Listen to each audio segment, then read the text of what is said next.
Hello everyone, welcome back to our YouTube channel A to Z knowledge. ఈరోజు మనం ఈ వీడియోలో ఏపీ మెగా డిఎస్సికి సంబంధించి ఈనాడు పేపర్లో వచ్చినటువంటి న్యూస్ గురించి తెలుసుకుందామండి.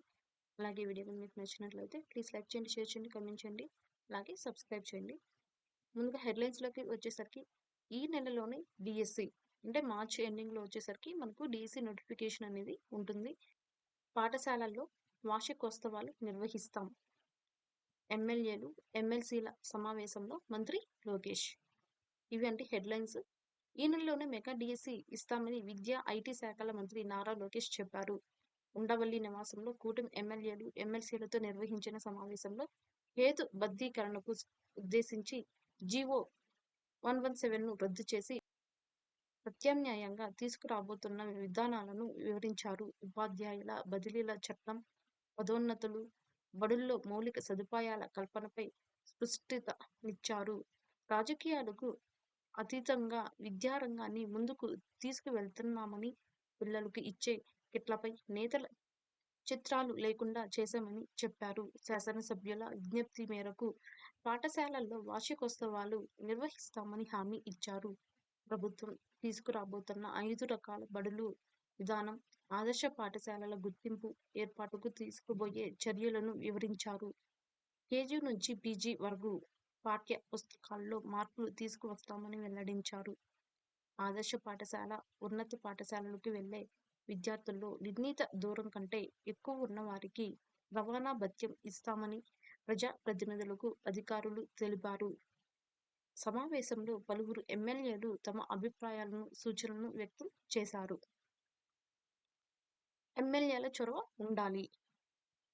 జీవో 117 రద్దు, ప్రత్యామ్నాయ ఏర్పాట్లకు సంబంధించి ఎమ్మెల్యేలు చొరవ చూపాలని అనకాపల్లి ఎమ్మెల్యే కొనతాల రామకృష్ణ అన్నారు. శివారు గ్రామాల విద్యార్థుల రవాణాకు ఇబ్బందులు లేకుండా చూడాలని మూడుగుల ఎమ్మెల్యే బండారు సత్యనారాయణమూర్తి సూచించారు. ఆదర్శ పాఠశాలల ఏర్పాటుకు కనీసం విద్యార్థుల సంఖ్య 45గా నిర్ణయించాలని నెల్లిమర్ల ఎమ్మెల్యే లోకం మాధవి కోరారు. గురుకుల పాఠశాలల్లో మెరుగైన ఫలితాలు వస్తున్నందున వాటిని పెంచే అంశాన్ని పరిశీలించాలని కొవ్వూరు ఎమ్మెల్యే వెంకటేశ్వరరావు విన్నవించారు.